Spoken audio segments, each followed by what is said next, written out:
Bien, nous commençons par la table ronde militaire, car si l'Ukraine existe, c'est parce que son armée se bat et tient le front dans les conditions plus que difficiles. En raison essentiellement de la supériorité numérique et militaire de la Russie, et d'autre part en raison de manque des moyens de combat.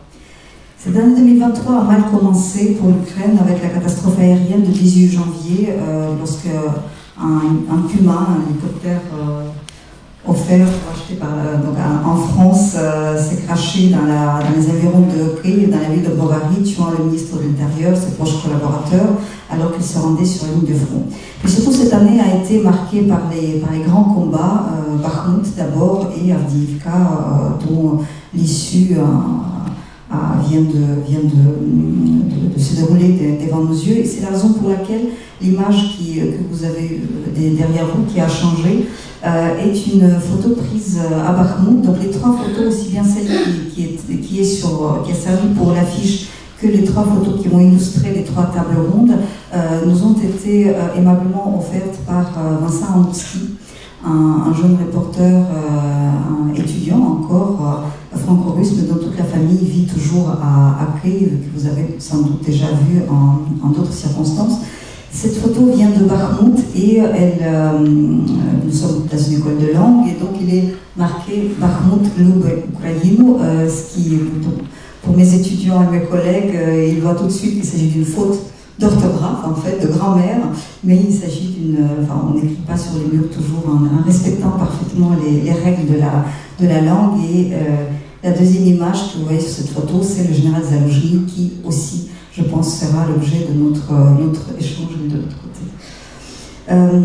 Ma première question serait au sujet de ces grands combats, Bakhmut et Avdiivka, qui ont duré de longues semaines, voire des mois.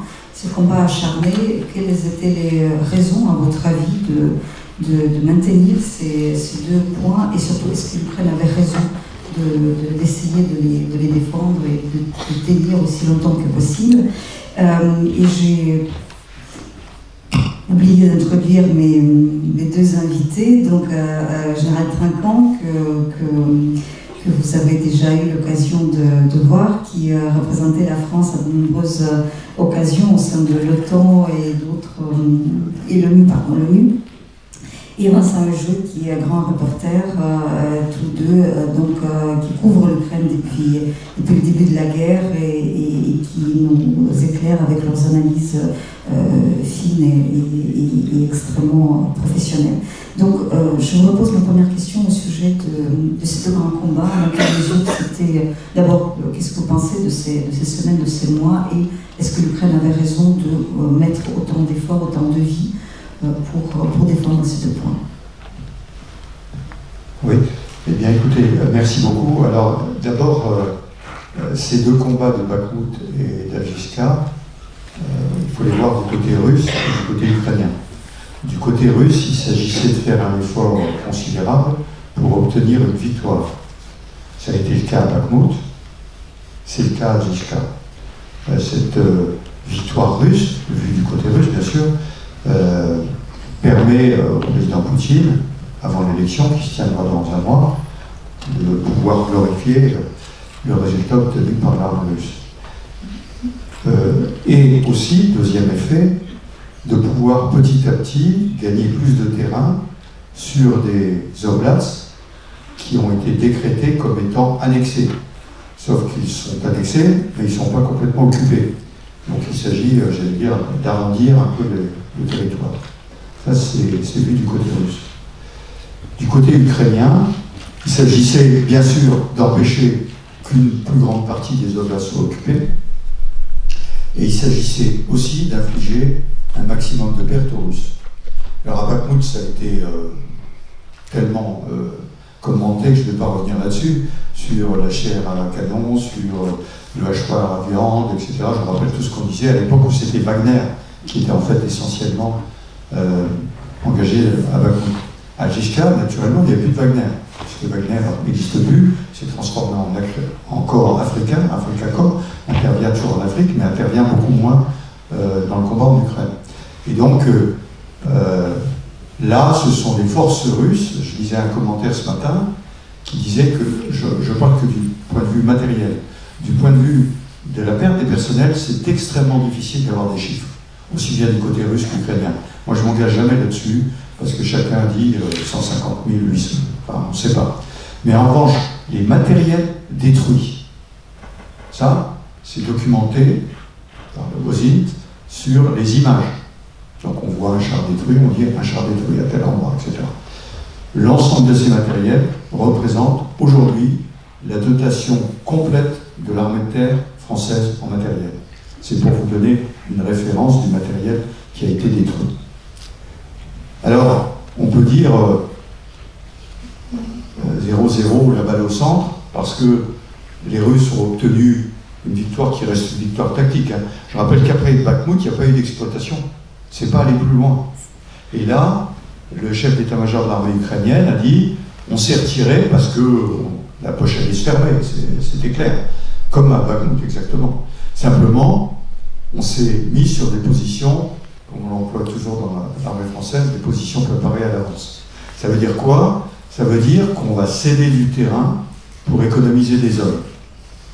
Là, moi, j'en viens, pour ne pas être trop long, aux 3 principes de la guerre du maréchal Foch, qui étaient concentration des efforts, liberté d'action,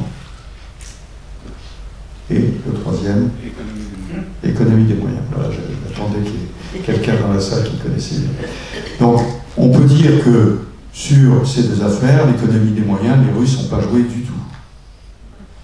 Sur la liberté d'action, pas trop, parce qu'en fait, ils se sont concentrés. En revanche, sur la concentration des efforts, oui, ils ont réussi là-dessus.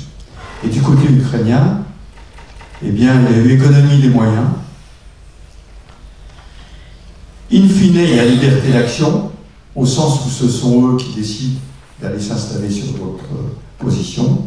Et donc, pour clore simplement sur ce chapitre-là, je crois que l'Ukraine a fait là le choix de préserver des hommes en cédant du terrain. Et de façon beaucoup plus stratégique, je pense que c'est la question clé que doit se poser l'Ukraine en 2024. La démographie ukrainienne, je ne vais pas vous la décrire, avec tous les chiffres en tête, hein, 52 millions, 42 millions, 32 millions, taux de fécondité 1,2, l'Ukraine, démographiquement, est en train de mourir. Et donc, elle doit faire des choix importants. Et là, tactiquement, elle a fait un choix important. Voilà. Bonjour à toutes et à tous. Je salue au passage les organisateurs et les organisatrices de cet événement auquel je me sens honoré de participer. Il est parfaitement clair, cela a été dit en préambule, qu'en ce début d'exercice 2024, la conjonction astrale vue de Kiev est sombre. Le nier serait inepte. Et pour reprendre une formule un peu éculée, je dirais, on y reviendra sans doute tout à l'heure, que la situation est grave, mais pas pour autant désespérée. Sur le cas précis de Avdiivka, l'un des éléments que d'ailleurs Gérard Trinquant vient d'évoquer, c'est qu'à la différence de la Russie, l'Ukraine est contrainte de gérer une double pénurie. Une pénurie, je dirais, de matériel, d'armement, et singulièrement de munitions, qu'il s'agisse de munitions d'artillerie basiques, qu'il s'agisse de moyens anti-aériens, on connaît hélas la rengaine. Et puis elle est surtout astreinte à gérer une pénurie humaine, alors qu'on le sait, et sans caricature aucune, la Russie puise dans un vivier quasiment illimité, qu'il soit constitué de soldats professionnels, de mobilisés, ou je dirais de volontaires contraints. Bon. À qui, par exemple, on peut faire miroiter un statut, une nationalité, voire évidemment une solde abondée. En l'occurrence, quand vous tenez une position qui a à la fois une portée opérationnelle, incontestable, mais aussi une très grande portée symbolique, il faut évidemment faire en sorte que le ratio engagement-perte reste raisonnable. Et là encore, dans cette logique de pénurie des hommes, par ailleurs exténuée par de très longues périodes d'exposition au front, sans repos, sans retour à la maison, eh bien vous êtes évidemment contraint de tenir compte de cette considération. Le fait, non pas d'abandonner, mais de se retirer d'un saillant, c'est-à-dire une pointe avancée, simplifie la donne. Pourquoi? Parce que plus votre saillant est profond, plus vous avez une ligne de défense complexe et longue à traiter. Donc ça veut dire plus d'hommes, plus de matériel. Le fait de se retirer et de tracer en quelque sorte une ligne droite à la différence de la configuration antérieure vous permet effectivement d'administrer avec plus d'économie les moyens dont vous disposez. À condition évidemment que le repli soit ordonné et qu'il se fasse sur ce qu'on appelle des lignes défensives durcies, c'est-à-dire des dispositifs qui permettent de contenir une hypothétique avancée russe, que, de mon point de vue, et quitte à être démenti par les faits dans les jours qui viennent, je n'envisage pas à brève échéance au-delà de cette position. Et je terminerai par une autre remarque relative à ces contraintes du moment. Vous savez aussi que l'un des griefs qui circulait, alors pas seulement par les vecteurs de propagande pro-russe, mais au sein même de l'armée ukrainienne vis-à-vis du nouveau chef d'état-major, le général Oleksandr Syrski, c'est qu'il passait, à tort ou à raison, pour quelqu'un qui parfois courait le risque de sacrifier trop de vies humaines pour des gains tactiques marginaux, sinon insignifiants. Et vous remarquerez que dans l'explication de texte qui a accompagné l'annonce du retrait, il a souligné la priorité donnée, l'impératif de sauver des vies. C'était une manière, à mon sens pour lui, effectivement de couper court à cette petite musique assez désagréable sur laquelle il y aurait chez lui une sorte d'indifférence au sort des hommes placés sous son commandement. Donc, là encore, est-ce pour autant, est-ce un revers? Oui, évidemment. Encore une fois, il serait absurde de le nier, c'est un revers significatif.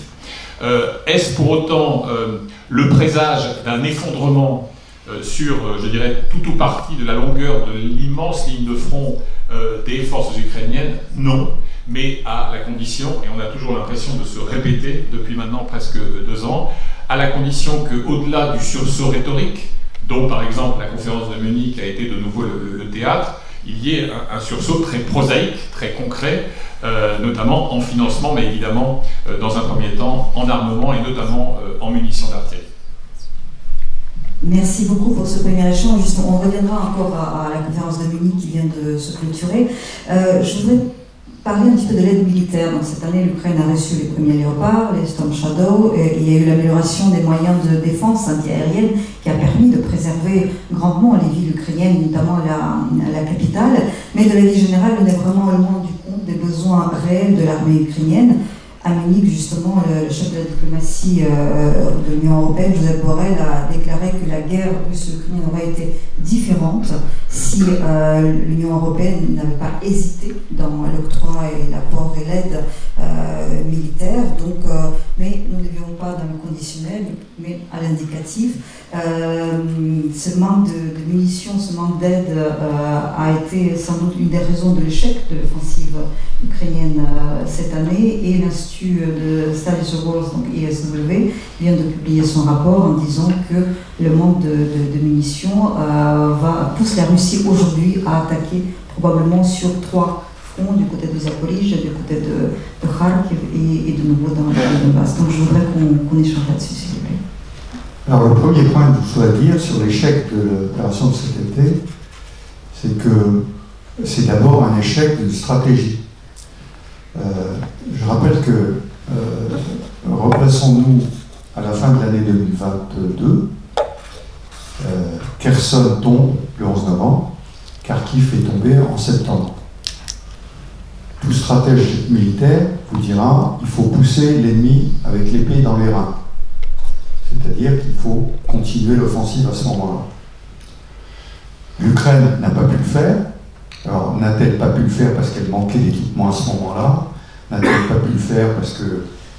Je veux dire que, au-delà de l'analyse de l'ISW ponctuelle sur l'échec de l'offensive de l'été, il eût fallu remonter dans le temps à 6 mois plus tôt.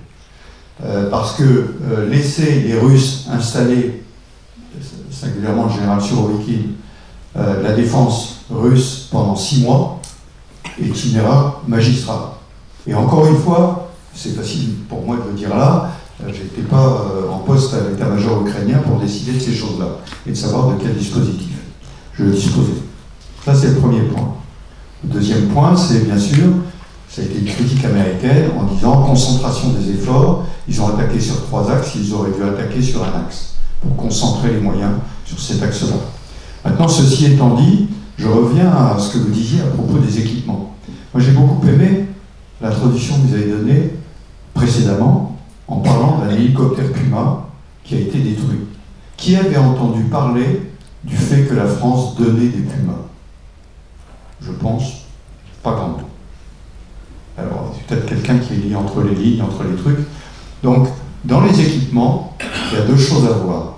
Il y a l'effet d'annonce, la réalité, et j'en ajoute une 3e, je devrais toujours dire 3, on dit toujours 3 points, c'est la capacité. En l'effet d'annonce, on peut dire, je vais vous donner pour X milliards, et puis on attend.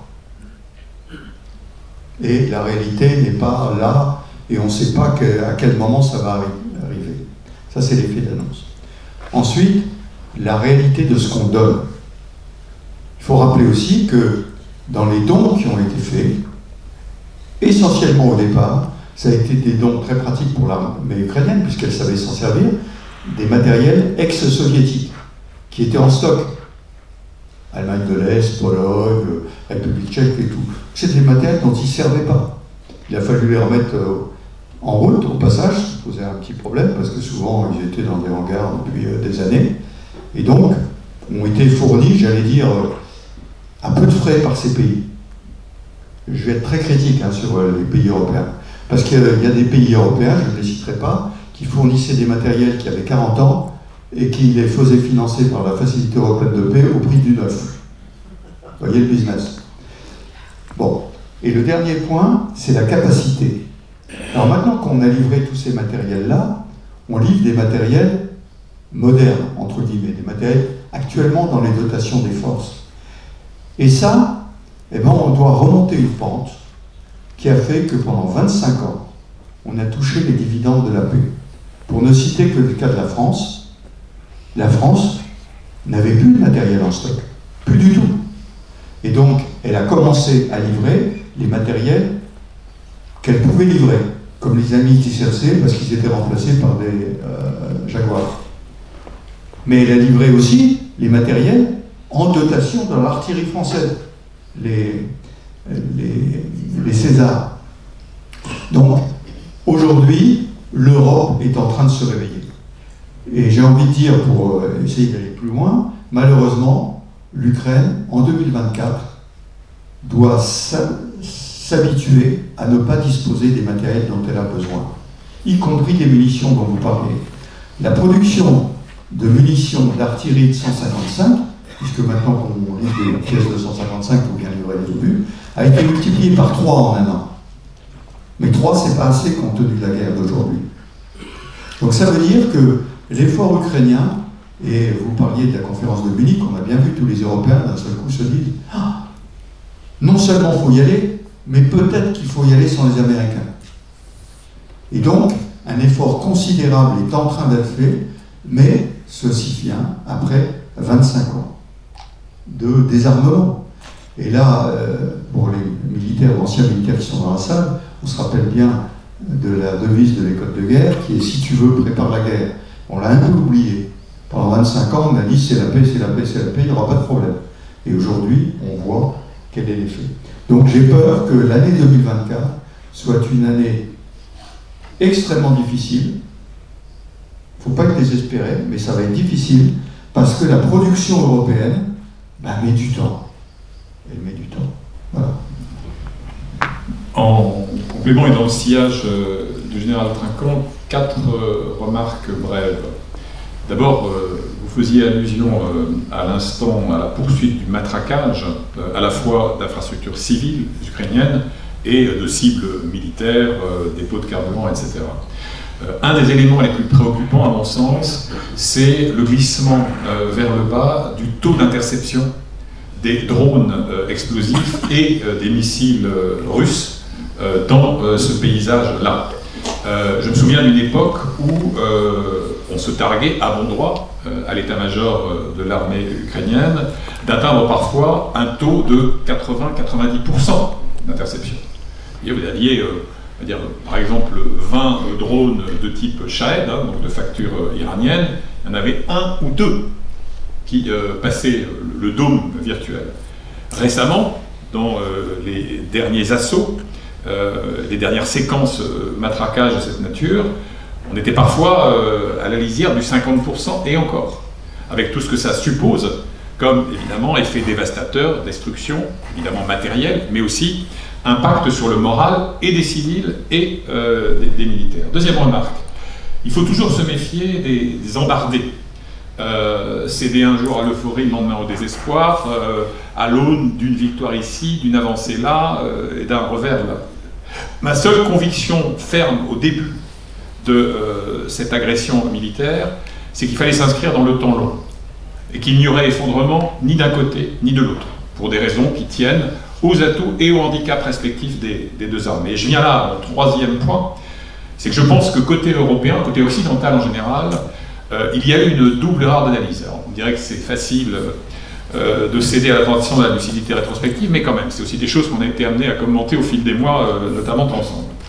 D'abord, il y a eu très clairement, et là on est dans quelque chose qui est de l'ordre de la pensée magique, une sous-estimation du potentiel russe. Parce que on ironisait, et à bon droit là encore, à juste titre, sur la déplorable verticalité du mode de commandement post-soviétique, sur les lacunes béantes des chaînes de commandement, avec une carence notamment criante du corps des sous-officiers, des erreurs mais colossales qui ont conduit à des hécatombes, à des fiascos mémorables, avec des colonnes de chars anéanties dans leur intégralité à cause de la stupidité d'un choix tactique, etc. Oui, mais enfin, tout ça est vrai, mais ça ne suffit pas. C'est-à-dire que quand Vladimir Poutine décrète qu'il bascule en économie de guerre, à la différence de la traduction que ça peut avoir chez nous, alors qu'on emploie la même formule, eh bien oui, parce qu'on est dans un ordre qui est parfaitement autoritaire, et que si on décrète que tel ingénieur, à partir de demain matin, bossera exclusivement sur tel matériel militaire, il n'a pas le choix de prendre ses congés. Bon, même chose pour la conversion d'une chaîne de montage, type métal par exemple. Oui, c'est lourd, c'est compliqué, il y a des erreurs, mais il faut le reconnaître, il savent faire. Et puis je reviens très rapidement sur le potentiel humain que j'ai vu tout à l'heure. Et puis, parallèlement, je dirais symétriquement, je pense qu'il y a eu aussi, et ça se comprend, les ressorts psychologiques sont assez lisibles, une surestimation de l'invincibilité de l'armée ukrainienne. Parce que tout simplement, tout être humain quelque peu attaché à la souveraineté d'une nation, au combat d'un peuple agressé, a envie de croire que, bien non, on a mesuré les limites en termes d'effectifs et de capacité de mobilisation, et vous aurez remarqué que d'ailleurs les modalités de mobilisation ont été l'un des facteurs de crispation entre la présidence ukrainienne et l'état-major de l'armée. Et donc cet effet en ciseaux, à mon avis, a conduit à une sorte de distorsion d'analyse et surtout à manquer de volontarisme. Parce que quand vous faites face à une agression, et ce sera mon quatrième et dernier point, de cette nature, vous avez besoin de tous les instruments de l'orchestre en même temps. Si on vous livre maintenant un système anti-aérien et dans 3 mois des obus de 155 et dans 6 mois d'hypothétiques drones d'attaque, vous êtes vraiment dans une situation intenable. Et donc il y a eu beaucoup de palinodies côté européen. Il y a, je crois aussi, chez beaucoup de nos leaders, la carence en termes de sens tragique de l'histoire. Je crois que depuis le début, et même si certains d'entre eux suivent mon regard vers l'Élysée, ont fini par comprendre la vraie nature du régime russe, la véritable ambition territoriale et je dirais néocoloniale de Vladimir Poutine, tout ça, ça a pris beaucoup de temps, beaucoup trop de temps. Et on a voulu croire au début qu'il était possible, de le faire venir à récipiscence, de le convaincre de l'absurdité de son projet, etc. Et tout ce temps-là a été perdu. Je termine sur un point. Il y a en ce moment, et après tout, pourquoi les en blâmer, une sorte de saine émulation entre la France et l'Allemagne.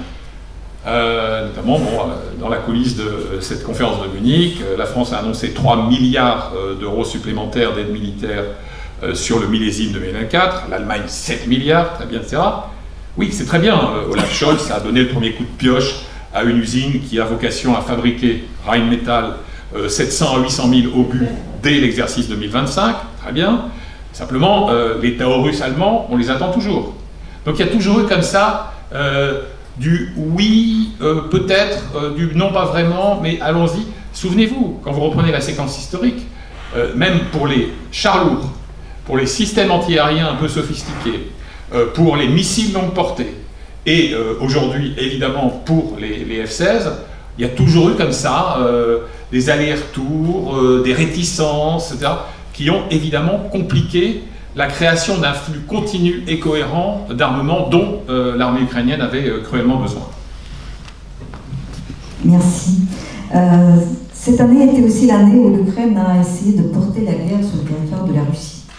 Il y a eu d'abord les frappes des drones sur les infrastructures stratégiques, les incendies revendiqués ou pas sur les dépôts pétroliers, les usines, etc. N'oublions pas l'incursion du bataillon russe du côté de Belgorod en mai, les attaques contre Crimée ou Tchangar qui ont compliqué ou rendu impossible l'approvisionnement des troupes russes, et puis les attaques contre les vaisseaux russes avec un résultat spectaculaire tout de même, une trentaine coulés ou endommagés. On ne sait pas toujours de quelle arme il s'agit, est-ce qu'il s'agit déjà des armes occidentaux ou des armes ukrainiennes, tout le monde observe, mais tout en restant discret. N'oublions pas que l'octroi des armes et la question de la portée des armes, ou est-ce que ça irait frapper le territoire russe, etc., a toujours été une question qui restait présente, sinon déterminante en fait. Que pensez-vous donc de cette façon des Ukrainiens de chercher les Russes sur leur territoire, et est-ce que ça a un vrai impact sur la guerre? Alors j'en reviens au principe de la guerre du maréchal Foch, c'est la liberté d'action. Si les Ukrainiens décident de supprimer la flotte de la mer Noire, alors que, paradoxe, ils n'ont plus de marine, eh bien c'est ce que j'appelle leur liberté d'action. S'ils décident de frapper dans la profondeur, leur liberté d'action est limitée dans le choix des armes qu'ils emploient. C'est-à-dire que les Occidentaux n'ont pas envie qu'à un moment donné, la Russie puisse dire, et je reviendrai parce que ça a son revers, hein, la Russie puisse dire, eh ben, c'est une arme française qui a tapé près de Moscou. Donc les Ukrainiens sont inventifs. Ils utilisent pour frapper dans la profondeur des armes. Ça ne veut pas dire qu'on ne leur fournisse pas quelques pièces, quelques secrets, etc., mais ce sont des armes ukrainiennes. Et chaque fois, les Russes d'ailleurs disent ce sont des armes ukrainiennes, parce qu'eux aussi ne veulent pas être contraints à cette confrontation avec les Occidentaux. Cette liberté d'action, l'Ukraine a raison de l'utiliser à son niveau, mais comprend qu'il y a une limitation qui est faite parce que les Occidentaux ne veulent pas se trouver face à la Russie. Quand je dis les Occidentaux, c'est essentiellement l'OTAN, bien sûr, pour qu'il n'y ait pas de confrontation entre l'OTAN et la Russie.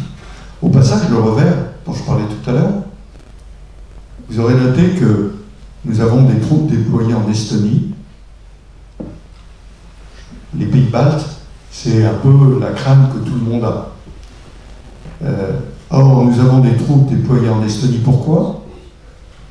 C'est pas le bataillon britannico-français qui arrêtera si des Russes veulent faire une percée. Mais s'ils attaquent là, ça veut dire qu'ils attaquent la France et la Grande-Bretagne, et les Américains. Donc c'est le revers, si vous voulez, qu'impose l'OTAN en disant, si vous touchez à ça, vous nous touchez nous, notre pays personnellement. Et c'est vous qui avez fait provoquer cette escalade.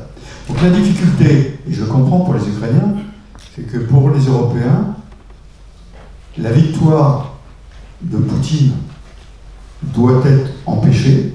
Et qu'est-ce que c'est que la victoire et la défaite? On pourra en reparler, c'est un vaste sujet. Mais en tout état de cause, les Ukrainiens doivent faire en sorte de ne pas impliquer directement les Occidentaux dans la guerre menée là-bas, même si, en vertu de l'article 51 de la Charte des Nations Unies, les Européens et les Américains, bien sûr, et pas que. Hein. Je rappelle que le processus de Ramstein, ce sont 52 pays, je crois, donc on est très largement au-delà des Européens. Donc, doivent, en vertu de l'article 51, j'y reviens, soutenir la défense de l'Ukraine, qui est condamné, il faut le rappeler, hein, c'est pas le Conseil de sécurité parce qu'il ne peut pas, parce que la Russie mettra un veto.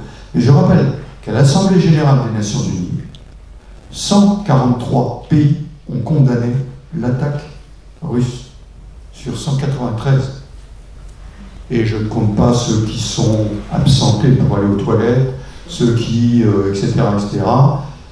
Et il n'y a que 6 ou 7 pays, je crois, qui ont soutenu la Russie, qui ont voté non. Donc ça, il faut le rappeler, parce que le message, c'est vrai, on parle des différents effets de la guerre, terre, air, mer, espace, cyber et communication.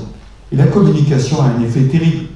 Les gens sont persuadés, je l'entendais l'autre jour, j'étais dans une émission de radio, et vous comprenez, les 3/4 du monde sont avec la Russie. Ben non. Regardez le vote de l'Assemblée générale. C'est les 3/4 du monde qui sont contre la Russie. Simplement, les effets ne se font pas sentir de la même façon, puisqu'il n'y a pas de décision, puisqu'il n'y a pas de Conseil de sécurité qui décide. Voilà. En préambule, un mot sur le tabou majuscule de la co-belligérance. J'ai toujours trouvé ce débat assez futile. J'estime pour ma part, à tort ou à raison, que dès lors que vous fournissez une munition de 12-7 ou que vous envoyez un instructeur auprès de l'armée de Kiev, vous entrez dans une logique de co-belligérance. Bon. Donc il est inutile, encore une fois, de faire de l'exégèse âgée continue sur le sujet. Par ailleurs, j'estime aussi que, s'agissant de l'Occident en général, des Européens en particulier, on ne franchit pas le Rubicon pour y pêcher à la ligne. Si on décide qu'il est dans notre intérêt collectif que l'armée russe soit défaite, on s'en donne et on en donne les moyens. Alors, on a toujours l'impression qu'il y a là aussi des sortes de restrictions mentales qui freinent l'élan.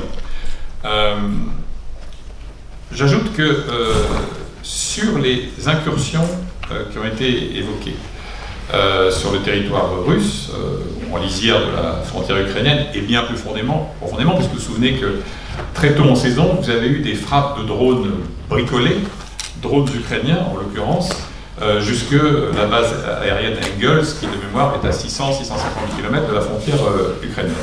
Et puis on a fait mention également de Belgorod, etc. Il y a de fait un succès indéniable et paradoxal. Poutine croyait pouvoir faire de la mer Noire un lac russe, et d'ailleurs c'était explicitement signifié. Eh bien, le moins que l'on puisse dire, c'est qu'il en est très très loin. Alors, pour autant, je ne crois pas que le fait de porter la guerre sur le territoire russe soit décisif en matière opérationnelle. Je pense que ça a, en revanche, une double vertu. C'est d'empêcher la poursuite, notamment dans la propagande russe, d'une forme de déni. Vous savez, beaucoup de sociologues soulignent, c'est le cas par exemple de la chercheuse Anna Konon-Lebedev, qu'il y avait en Russie, comme dans d'autres régimes de nature autocratique, une sorte de pacte implicite. Je vous garantis, vous, citoyens, un minimum de prévisibilité dans votre quotidien, non pas le confort, non pas la prospérité, mais bon, un quotidien acceptable. En contrepartie, vous vous abstenez de questionner et a fortiori de combattre les fondements politiques de notre système. À partir du moment où vous agissez sur le territoire russe, vous avez deux façons, d'une certaine manière, de faire entrer la guerre dans les foyers de la fédération. Vous avez la mobilisation générale, plus personne ne peut se dire « je suis à l'abri d'eux, ça ne me concerne pas », politique de l'autruche, c'est le déni, etc. Et c'est d'ailleurs la raison pour laquelle Vladimir Poutine, jusqu'à aujourd'hui, a toujours rechigné à basculer dans la mobilisation générale, explicite. Alors une sorte de mobilisation perlée, continue, à géométrie variable, mais il s'est abstenu d'aller jusque-là. Et puis l'autre vertu, l'autre mérite de ce type d'action, qui peuvent donner l'impression d'être des coups d'épingle, des piqûres de moustiques, c'est que vous jetez à bas aussi le fantasme de l'invulnérabilité de l'armée russe. Quand vous avez la possibilité d'envoyer un engin explosif jusqu'aux portes du Kremlin, bon, il est évident que ça ne peut pas ne pas avoir d'effet. Mais tout ceci ne suffit pas, encore une fois, à solder des retards qui, d'une certaine manière, ne se rattrapent jamais vraiment. C'est-à-dire que si, à partir de Munich, c'est notre point de repère le plus immédiat, vous aviez vraiment une démarche volontariste, cohérente de tous les partenaires occidentaux de l'Ukraine, ne nous berçons pas d'illusions. Ça ne signifie pas que quelques semaines plus tard, vous auriez une débâcle piteuse de l'armée russe. Ça ne se passera pas comme ça. Simplement, si ça ne se fait pas, en revanche, on peut redouter le pire. Et le pire, pour moi, encore une fois, ça n'est évidemment pas la disparition physique de la nation ukrainienne, mais c'est la contrainte qui pèserait sur Volodymyr Zelensky et son équipe de devoir à nouveau conclure, sceller une sorte de compromis mal taillé. Or, on sait, c'est ce que l'histoire nous enseigne, que la paix à tout prix, c'est la guerre pour toujours. Merci beaucoup. Je voudrais qu'on passe à l'actualité plus récente et les accords de sécurité que l'Ukraine vient de signer avec la France, en ayant signé le même avec l'Allemagne donc quelques heures plus tôt, le même jour, et ayant déjà en poche un accord sécuritaire de la même nature avec la Grande-Bretagne. À Munich, il y a eu d'autres déclarations sur le fait que d'autres pays étaient prêts à signer ce genre d'accord avec l'Ukraine. Pensez-vous qu'il s'agisse d'une bonne politique, des solutions qui seraient lourdes de sens et de conséquences par la suite? Est-ce que l'Ukraine a raison de vouloir arrimer en quelque sorte, d'avoir des liens en particulier avec chaque pays par le biais de ces accords sécuritaires? Oui, alors les accords de sécuritaires bilatéraux en fait font suite à ce qui s'est passé à Vilnius l'été dernier. Il y a clairement de la part de l'OTAN et de l'Union européenne une volonté de mettre en place des accords de sécurité. Mais avant que tout ceci soit mis en place, eh bien, il y a des accords bilatéraux. C'est-à-dire que chacun de ces pays prend langue et puis signe un accord. Donc la Grande-Bretagne l'a fait, et vous avez raison, l'Allemagne et la France l'ont fait le même jour. C'est important. Bon, je rappelle que le Royaume-Uni ne fait plus partie de l'Union européenne, mais en revanche, l'Allemagne et la France sont très certainement les pays les plus puissants, les plus importants dans ce soutien. Donc je crois, oui, c'est important, parce que ça veut montrer le soutien, avec toutes les difficultés que nous décrivons tout le temps, mais le soutien que les Européens apportent à l'Ukraine. Et ça marque aussi, je pense que c'est important de le dire, le soutien dans la durée. Comme le disait très justement Vincent, vous n'imaginez pas que l'armée russe va s'écrouler demain et que les choses vont être réglées en 15 jours. On peut craindre qu'au mois de novembre, après les élections américaines, si le président Trump, malgré toutes les casseroles qu'il trimballe, arrivait au pouvoir, vous dise, moi je vous règle le problème en 24 heures, en disant à Poutine, t'es content de ce que t'as, tu bouges plus, et l'Ukraine, bon écoutez, allez, maintenant, allez voir les Européens, ils vont vous soutenir. Donc on peut craindre ça. Hein. Mais l'appui sécuritaire dans la durée, à la fois de l'OTAN, de l'Union européenne et des pays individuellement, marque aux Européens, écoutez, nous sommes là, et ça va être dans la durée. Quand même rappeler que ce qui a été débloqué par l'Union européenne au mois de décembre, les 50 milliards, c'est un budget jusqu'en 2027. Donc c'est pas là, on règle le problème maintenant. C'est dans la durée. On est là avec vous. J'en reviens toujours au problème existentiel que je citais tout à l'heure, c'est-à-dire de la population et du territoire, hein, qui est un vrai sujet existentiel pour l'Ukraine. Mais ça veut dire, l'Ukraine, vous faites vos choix, mais on est là pour vous appuyer. Et c'est important, je crois, que tous les pays le fassent les uns après les autres, ce qui facilitera peut-être les choses dans les négociations au sein de l'Union européenne, parce qu'on sait qu'il y a toujours un ou deux moutons noirs qui se font tirer la patte jusqu'au bout. Dans le prolongement de ce que Gérard Trinquant vient de décrire, je me souviens quand même que, vu de Kiev en tout cas, cette cascade d'accords bilatéraux, c'était quasiment un pis-aller par rapport aux espoirs que eux nourrissaient, en tout cas officiellement, en espérant une accélération du processus d'intégration de l'Union européenne, mais également d'entrée à moyenne échéance dans l'OTAN. Donc disons que là, on décline sur le mode bilatéral, ce qui aurait pu être, dans l'idéal vu de l'Ukraine, un accord global. J'insiste, là encore, pour prolonger la réflexion, sur une autre dimension qui est précisément celle des opinions, mais cette fois des opinions européennes. Vous vous souvenez sans doute, comme nous, que dès l'amorce du printemps 2022, il y a près de 2 ans, toute la propagande russe portait sur l'épuisement inévitable et imminent du soutien affiché par les sociétés européennes à l'Ukraine, avec ces clips plus ou moins grossiers sur cette Europe grelottante, tant sa dépendance aux ressources énergétiques, notamment russes, était cruelle et voire fatale, etc. On prophétisait, en tout cas les oiseaux de mauvais augure à l'époque, que très vite les Européens de l'Ouest allaient descendre dans la rue pour exiger l'arrêt du soutien ruineux à cette Ukraine, au fond, pas si proche que ça. Rien de tout cela n'est advenu.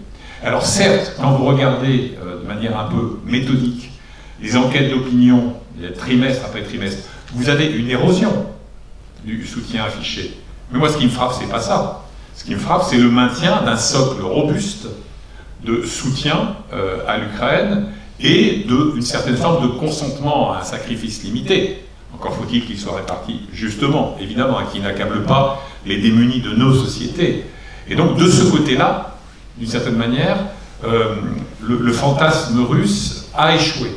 De même, et c'est l'autre petite lueur d'espoir dans la durée, c'est que, souvenez-vous, là aussi, moi j'ai passé beaucoup de temps à écouter, regarder, revisionner les émissions de propagande russe, les fameuses les talk-shows des clowns tragiques, Vladimir Soloviev, Margarita Simonian, etc. Et la thématique triomphaliste était toujours la même. L'Occident est veule, indigne des valeurs qu'il professe, tout ça va se déliter. Et là encore, rien n'est vraiment advenu en ce sens. Vous avez bien sûr des lobbies pro-Kremlin qui travaillent nos sociétés, dans le monde politique, dans les médias, dans la société civile. Mais pour le moment, on en est à un degré d'érosion et on n'est pas du tout à une logique d'effondrement. Et pour moi, c'est absolument essentiel. Parce que, encore une fois, dans des périodes extrêmement rudes, budgétairement, pour nos pays, il va falloir tenir bon dans la durée. Je reprends juste le mot parce que je pense que c'est extrêmement important on l'a soulevé, Vincent. La communication et la perception. Aujourd'hui, je regardais un sondage de ce matin, je crois, 62% des Français pensent qu'il faut continuer à soutenir l'Ukraine comme c'est fait actuellement. 62%, donc c'est la majorité. Je suis passé sur une chaîne de radio périphérique quelques jours, et il y avait une question posée aux auditeurs: est-ce que vous pensez qu'il faut diminuer ou augmenter l'aide à l'Ukraine? 92% disaient qu'il fallait diminuer l'aide à l'Ukraine. Donc on voit bien le partage qui existe et qu'il faut arriver à maintenir. La communication est extrêmement importante pour arriver à contrer ce que je disais tout à l'heure. 3/4 des pays soutiennent la Russie. Faux. À l'Assemblée générale, les 3/4 ont voté contre. Donc il faut rétablir tout cela. Vous parliez tout à l'heure des engagements européens, etc. Je ne vais pas faire de politique là, mais je rappelle qu'on a des élections au mois de juin. Et que l'attitude des votants qui vont dire « nous soutenons une Europe qui soutient l'Ukraine » est importante par rapport à un soutien à des gens qui ont été plutôt pro-Poutine et qui continuent à dire que finalement tout ça c'est pas notre problème. Donc je crois que c'est important, et ça, je cite toujours mon auteur préféré, Georges Bernanos, qui disait « pourvu que le derrière tienne ». Et quand il parlait du derrière, il parlait bien sûr de l'opinion publique. Et j'ajoute un très bref codicile à ce constat, c'est que souvenez-vous aussi, le calcul du Kremlin, à l'époque, c'est le délitement de l'OTAN. Un jour viendra, je l'espère en tout cas, où on érigera une statue dorée à leur fin de Vladimir Poutine devant le siège de l'OTAN. Il a fait davantage pour la cohésion et le réveil de l'Alliance Atlantique que tous les les plaidoyers des Occidentaux. Bon. Donc là aussi, pareil, quand vous regardez de près tout ce qui était la vulgate russe sur l'Europe, on vous annonçait l'effondrement de l'Europe, le triomphe des populistes pro-russes, etc. Alors certes la Slovaquie, oui, mais la Pologne, bon, qui garde, elle a toujours été d'ailleurs d'une extrême fermeté pour des raisons historiques évidentes, mais vous n'avez pas non plus de fatalité de ce côté-là. Et puis moi je souligne encore une fois la fermeté d'âme des autorités des pays baltes, qui là aussi ont d'excellentes raisons de savoir quelle est la vraie nature de leurs voisins. Merci pour ce rappel. Avant de passer aux questions de la salle, je voudrais terminer par la 60e conférence sur la sécurité qui vient de se terminer à Munich, qui a été très fortement impactée par l'assassinat de Navalny. Donc il y avait cette ombre qui planait à tout à fait juste titre.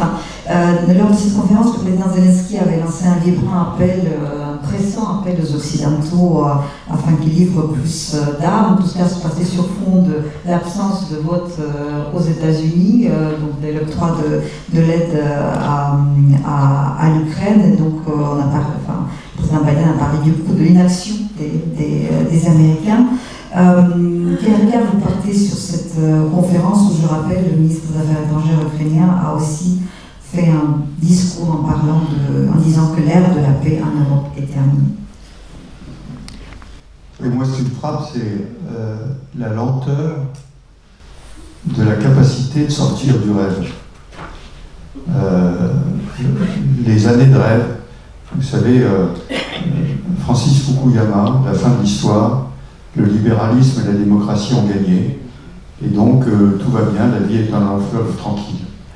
Et depuis le 24 février, on a beaucoup de mal à sortir de ce rêve, qui est que la guerre est revenue, que l'utilisation de la force est redevenue un argument en Europe pour obtenir quelque chose, et derrière ce rêve, c'est les moyens à mettre en œuvre. C'est-à-dire, ok, on est sorti de ce rêve, et maintenant, il faut qu'on mette les moyens en œuvre.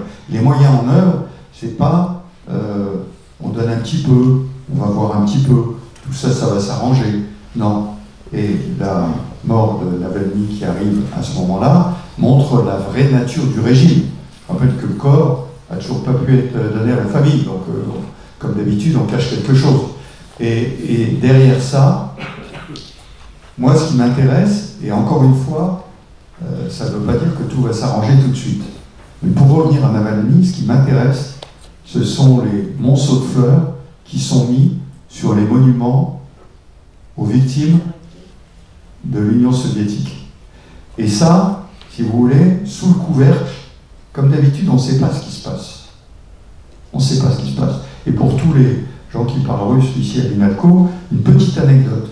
Quand je suis allé en Russie il y a quelques années, j'avais lu Le Maître et Marguerite, que je trouve un livre fantastique, et moi je pensais que c'était juste après la chute du mur, j'y suis allé. Et je disais aux Russes, comme il n'avait pas été publié en Russie, vous ne l'avez pas lu? Ils m'ont dit, mais bien sûr, on se l'est tous passé en photocopie. Et donc, ceci qui se passe sous le couvercle, on ne le sait pas bien. Et il y a probablement des mouvements qui bougent et qui doivent nous inciter, nous, à dire que c'est à nous de faire des efforts. C'est à nous de réagir aujourd'hui, parce que notre façon de vivre est un aimant, doit être un aimant pour les autres. Je dis toujours que, je ne sais pas s'il y a beaucoup de gens qui veulent forcément, des pays, pardon, qui veulent rejoindre la Russie aujourd'hui. En revanche, il y a beaucoup de pays qui veulent rejoindre l'Union européenne. Ça, je pense que c'est un signe quand même. Alors c'est compliqué l'Union européenne, les agriculteurs, tout ça, on peut dire, c'est compliqué. Mais au bout du compte, il y a un facteur d'attirance. J'étais ce week-end au Royaume-Uni, je peux vous dire qu'ils s'en mordent les doigts. Ils s'en mordent les doigts. Voilà. Très brièvement sur la conférence de Munich, c'est dans les semaines et les mois qui viennent que l'on saura si il s'est agi d'une forme de saut qualitatif et quantitatif. J'observe que le président Zelensky lui-même a souligné qu'en aucun cas la contribution européenne, hein, qui a été déverrouillée après que fut neutralisée la capacité de nuisance de Viktor Orban, au prix fort d'ailleurs, bien en aucun cas les 50 milliards européens ne constituaient une solution alternative à l'enveloppe américaine toujours en souffrance. Hein, fromage et dessert. Il n'est pas du tout question d'un jeu à somme nulle. Et de même, je pense qu'il y avait une certaine forme de prétention de la part du chancelier allemand Olaf Scholz à aller faire la leçon aux Américains. Sur le fond, il avait parfaitement raison, en espérant à l'évidence qu'il y aurait une sorte d'effet d'entraînement. Non. Les ressorts des calculs électoraux aux États-Unis sont parfaitement hermétiques à ces considérations-là. Donc pas de solution alternative. Et je termine à propos de ce que Dominique Trinquant évoquait à l'instant.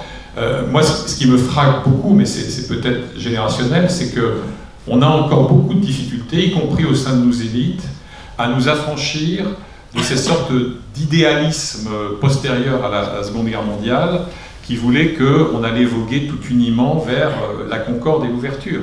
C'est d'ailleurs un fantasme que certains acteurs politiques ont encore nourri au début des années 2000 vis-à-vis du tandem, je dirais, du couple infernal Poutine-Medvedev.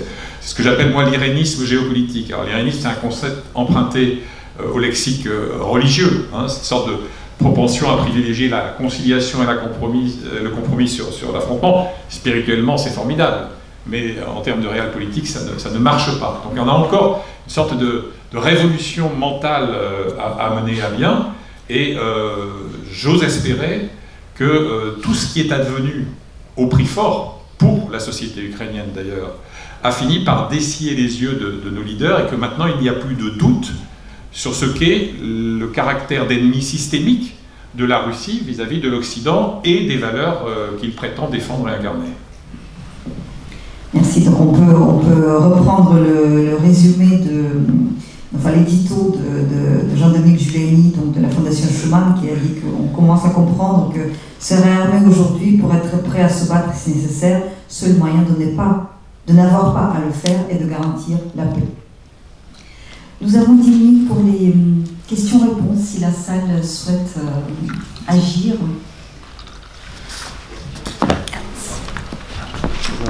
Je ne sais pas si on peut parler fort, en revanche, on nous solide avec l'épouvantail Trump. On nous dit c'est la catastrophe, ça vient, et Poutine attend ça. Bon, il pense qu'il va gagner comme ça, mais finalement, 500 millions d'Européens, une richesse, un PIB très supérieur à celui de la Russie, une technologie. Bref, est-ce que l'Europe, qui a un siècle dominé le monde, est-ce que l'Europe, qui a perdu beaucoup de sa superbe, est-ce qu'elle n'est pas capable toute seule d'aider l'Ukraine face à la Russie, qui est pauvre et qui est faible? Enfin, je crois que c'est une question de volonté, c'est pas une question de moyens. Même les armements, elle les a. Non, alors, attendez, c'est pas une question de volonté, c'est une question de moyens. Je vais vous donner juste 2 chiffres. Le budget de la défense des États-Unis, 880 milliards de dollars. Le budget cumulé de tous les pays européens, 250 milliards de dollars. Donc on n'est pas tout à fait dans la même échelle. Et derrière ça, il y a bien sûr les capacités, les armements, etc. Je rappelle que l'Europe s'est désarmée pendant 25 ans. Vous avez devant vous un officier français qui ne connaît plus un régiment dans lequel il a servi, ils ont tous été dissous. Tous les états-majors. Donc si vous voulez, il faut sortir de là. Alors que l'Europe ait les moyens à terme, quel est le terme, je ne peux pas vous le donner, mais à terme, de pouvoir avoir un budget unifié, plus important, de produire plus, etc., etc. À terme, oui, pas aujourd'hui. Et quant à monsieur Trump, d'abord on a peur de lui parce qu'il peut dire tout et son contraire le lendemain. Donc c'est un peu gênant pour un chef d'État. Donc c'est ça qui inquiète. Maintenant, au bout du compte, je rappelle que les milliards qui ne sont pas votés étaient votés par les sénateurs. C'est le président Trump lui-même qui a mis un veto, donc il est président sans être président, d'une certaine façon. Combien de temps ça va durer, j'en sais rien. Mais ce que vous dites, c'est que à terme, les Européens peut-être, mais à terme. Je rappelle que aujourd'hui, la loi de programmation militaire française, doublement avec 2 lois de programmation du budget de la défense, l'objectif c'est d'être prêt en 2030. Donc c'est à terme, vous voyez, c'est dans 7 ans. Et aujourd'hui, les Allemands disent, nous, il faut qu'on soit prêt dans 5 ou 6 ans. Donc aujourd'hui, c'est pour ça que je dis 2024 va être une année extrêmement dure. 2025, ça devrait aller peut-être un peu mieux, mais le terme, il est quand même un peu loin. Vous voyez. Oui, c'est un constat implacable, c'est-à-dire qu'à brève et moyenne échéance, nous ne pouvons pas, nous, Européens, nous passer de l'engagement américain. Bon, pour toutes les raisons qui viennent d'être évoquées, aussi en termes de capacité de renseignement, etc. etc. Maintenant, on a un peu l'impression que nous sommes les spectateurs navrés du retour inéluctable de Donald Trump à la Maison-Blanche.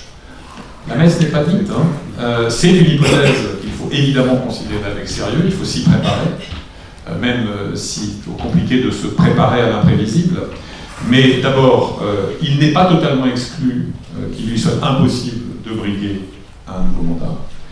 Et deuxièmement, obtiendrait-il la majorité, pas des suffrages citoyens, vous savez, c'est pas comme ça que ça se passe aux États-Unis, mais en tout cas la majorité des grands électeurs, sa posture à venir sur l'Ukraine est aussi illisible que sa posture à venir sur la Chine, Israël, Gaza, etc. et Taïwan. C'est-à-dire que c'est quand même quelqu'un qui, voilà quelques jours, a accusé Joe Biden de vouloir brader l'Ukraine. Donc comprenne qu'il pourra. On est dans une sorte de confusionnisme qui fait que tout est tribune pour lui, y compris le box du tribunal, et qu'on n'est jamais à l'abri d'une bonne surprise. Il n'est pas totalement exclu que la conduite d'un Trump réélu soit moins fatale à l'Ukraine qu'on peut le redouter aujourd'hui. Donc là-dessus, rien n'est écrit. Bonjour, donc Romain Sido, doctorant à l'INALCO et militaire, commandant à l'école militaire, ce qui m'a permis d'être un petit peu le plume pour Foch, en général. Monsieur, vous avez parlé du délitement d'opinion en Russie. Moi j'ai une réflexion, c'est que sur le fait qu'en France ou en Occident, on a un petit peu les mêmes principes de propagande à l'égard de Poutine, où on entendait qu'il avait un cancer, que son armée était mal fournie, mal équipée, et donc on utilise les mêmes principes de propagande à son égard que le monde russe à l'égard de l'Occident. Donc déjà, est-ce qu'on n'est pas dans... On joue un petit peu le même jeu, et est-ce qu'on ne s'envenime pas les uns les autres? Sinon, en tout cas, ma question est la suivante. Mon général, vous avez parlé de Fukuyama, avec le fait qu'on mette du temps à sortir de nos rêves. Je pense aussi à Clausewitz, sur le fait qu'il parle de la guerre qui est la continuation de la politique par d'autres moyens. Ma question est la suivante. Est-ce que l'issue du conflit peut-elle être autre que le militaire? Et dans ce cas-là, est-ce qu'il ne faudrait pas être défaitiste, vu qu'on est sur une guerre d'usure, et que occidentaux contre Russie et Chine, la guerre d'usure, on est peut-être... en tout cas, ce serait difficile. Merci. Alors, je vais répondre à votre question, mais d'abord sur votre perception de la propagande. En France, on a le droit d'écouter tous les réseaux. Ceux qui sont pro-Poutine, ceux qui sont contre. C'est donc pas ce que j'appelle de la propagande.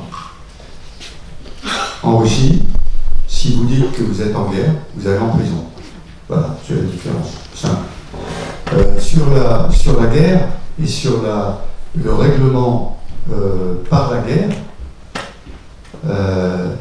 très honnêtement, je dis souvent, je n'ai pas de boule de cristal. Je ne sais pas répondre à ça. Le président Poutine pensait pouvoir régler le problème par la guerre. Au passage, je pense qu'à l'origine, il pensait qu'il n'y aurait pas de guerre. Il pensait que l'affaire serait remportée, un peu comme ça a été, moi je cite toujours l'affaire de la Crimée. Sun Tse, gagner la guerre sans livrer la bataille. C'était une belle réussite. Hein. Et je pense que fondamentalement, il pensait que ça se passerait de cette façon-là. Sauf que ça a raté et qu'il ne peut pas revenir en arrière. Et que donc il est rentré dans la guerre. Et il a rentré une armée qui n'était pas préparée à faire cette guerre-là, mais qui a bien su se rétablir, en particulier dans le sud et dans le Donbass. évacuer. Tous les gens me disent, mais ils ne voulaient pas prendre Kiev. Je dis, c'est pour ça probablement que l'armée russe pensait faire du tourisme à Kiev, puisqu'elle allait à Kiev. Hein. Donc maintenant, aujourd'hui, est-ce que la guerre va régler le problème, ou est-ce que, d'une certaine façon, il va y avoir un problème interne en Russie? On en rêve peut-être, mais peut-être que ça n'arrivera jamais. Ou est-ce que on va arriver, ce que je disais tout à l'heure à propos de la solution du président Trump, peut-être, qui sera on fige et puis on en discute et puis on verra.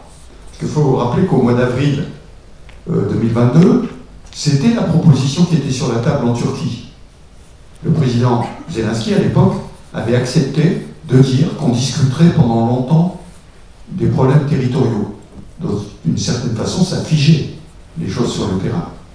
Donc, aujourd'hui, je ne peux pas vous répondre sur une question comme ça. Parce que l'offensive ukrainienne a raté cet été, d'accord. La flotte russe a été détruite, quasiment. Donc, le couloir de céréales entre Odessa et les Dardanelles fonctionne, ce qui était quand même un objet majeur pour Poutine.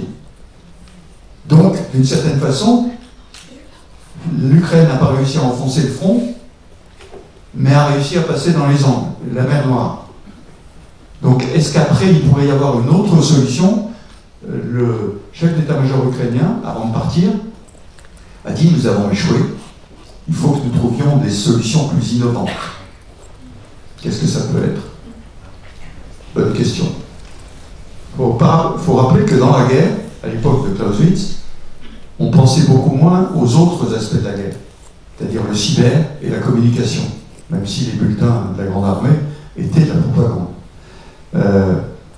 Bon, est-ce que ça va changer la donne, alors que l'artillerie, sur le terrain, n'arrive pas à changer la donne? Je ne sais pas, mais il y a peut-être d'autres espaces dans lesquels on peut gagner la guerre. Très rapidement, je considère dans le sillage, là encore, de Dominique Trinquant, que l'analogie que vous esquissez entre les espaces internationaux russes et européens est factuellement bancale, parce que la réalité, c'est effectivement que sur la chaîne dans laquelle nous avons le privilège de nous exprimer régulièrement, on invite l'ambassadeur de Russie à Paris, le vice-président de la Douma, etc., et que la réplique symétrique est absolument inconcevable. Donc il y a effectivement un pluralisme d'opinion, ce qui, pour autant, je ne veux pas évacuer la question que vous soulevez, ne signifie pas qu'il n'y a pas chez certains, là aussi, une sorte de recours au wishful thinking, à la pensée magique, à la caricature, et nous consacrons pas mal de notre énergie, en tout cas Dominique Trinquant, Pierre Servan, moi-même, s'agissant de LCI, à essayer de déconstruire tous les fantasmes sur Poutine, ses cancers, sa mort imminente, etc., la conjuration des oligarques qui va lui être fatale. On s'efforce justement de ramener le débat à des réalités un peu moins fantasmatiques. Sur l'issue du conflit autre-militaire, juste un point. Depuis que le monde existe, tout conflit armé s'est terminé soit par l'anéantissement d'un des belligérants par l'autre, soit par un compromis. Et de fait, et même si c'est douloureux au regard des principes, il n'est pas du tout exclu, hélas, qu'il y ait à un moment donné une concession territoriale que Kiev soit contraint d'avaliser. Et juste pour l'anecdote, et sans surinterpréter là encore, j'ai été très frappé par le verbatim d'un échange que le président Zelensky a eu avec des lycéens et des collégiens ukrainiens il y a environ 6 à 7 semaines, où il expliquait, avec le didactisme qui importe devant un tel public, que oui, c'est vrai que le Donbass, c'est quand même très compliqué à défendre pour des raisons de population, pour des raisons de proximité avec la Russie, etc. Alors qu'il totémisait dans le même temps l'ukrainité de la Crimée. Donc je ne peux absolument pas exclure, je ne sais pas qui pourrait le faire d'ailleurs, que la morale dût-elle en souffrir, il y est au bout du bout, sauf encore une fois entrer dans un cycle de conflit gelé, donc la promesse du suivant, quelque chose qui soit de l'ordre d'un compromis territorial partiel. Bonjour messieurs, je vous remercie pour vos interventions et toutes celles qu'on entend sur les plateaux. On a l'impression de bien vous connaître. J'ai une question qui est un petit peu parallèle. La guerre, ça tue, mais ça fait aussi beaucoup de blessés.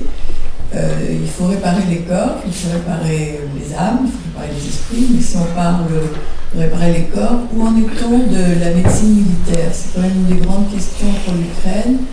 Et est-ce que ça s'améliore? Et est-ce qu'il y a une aide suffisante? Enfin, qu'est-ce qui pourrait être fait qui améliorerait cet aspect? Oui, vous avez raison, c'est pendant la guerre et l'après-guerre, c'est-à-dire les corps et les âmes. Alors je sais qu'il y a des relations importantes entre les médecins militaires français, par exemple, et les Ukrainiens, et qu'il y a un certain nombre de blessés qui ont été soignés aussi chez nous. Maintenant, est-ce que c'est échantillonnaire, important? Je ne sais pas.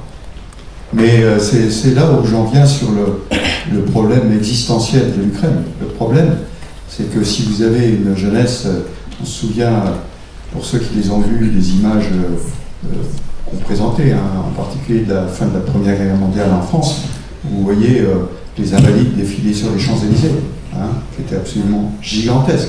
Les familles qui ont été marquées, qui a été une partie du déclin démographique de la France d'ailleurs de cette époque-là.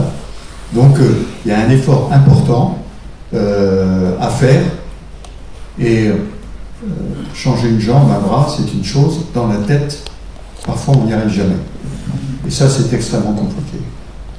Oui, et je trouve d'ailleurs tout à fait fécond de terminer cette partie de l'échange, en tout cas, sur cette question. Il se trouve que j'ai le douteux privilège d'avoir couvert une trentaine de conflits armés dans les 3 décennies écoulées, et j'ai toujours été très frappé par les blessures invisibles. C'est-à-dire que vous avez le risque aujourd'hui de construire une génération perdue, au sens où, lorsque vous avez baigné dans une adversité extrême, dans le primat absolu de la violence, tous les repères moraux et sociaux sont bousculés. Et par exemple, alors vous allez dire que cette analogie est exotique, effectivement elle l'est, mais quand vous travaillez sur les enfants soldats en Ouganda, au Libéria, en Sierra Leone, ce que j'ai fait, que vous discutez avec eux, qu'est-ce qu'ils vous disent? Ils vous disent, attends, j'ai 14 ans, hier quand j'avais un M16 ou une calache sur l'abdomen, j'étais le roi du pétrole, j'avais toutes les bières et les filles que je voulais. Maintenant, tu me dis que je vais aller faire une formation d'ébénisterie ou de mécanique générale. Tu rigoles. Donc, je veux dire, il y a cet ébranlement profond et durable des repères et des normes sociales et morales qui, à mon avis, n'épargnera pas l'Ukraine, même victorieuse. C'est-à-dire qu'il y a, et c'est des phénomènes qui touchent des générations entières. Donc, oui, ça veut dire de la violence, y compris au sein des familles. Il n'y a pas qu'en Russie que quand on rentre du front, on cogne madame encore plus qu'on le faisait avant. On voit davantage. Donc je n'ai jamais vu un pays qui soit sorti intact d'une séquence guerrière durable. Merci beaucoup, et c'est effectivement une excellente conclusion de ce volet militaire. Nous avons dépassé de 5 minutes. Je suis désolée pour toutes les personnes qui souhaitaient poser des questions. Nous devons céder la place à notre volet suivant, à Gala Kerman d'Esprussi, qui est le co-organisatrice de cet événement, Nicolas Tenzer et Samantha de Beda. Je tiens à remercier en votre nom les intervenants.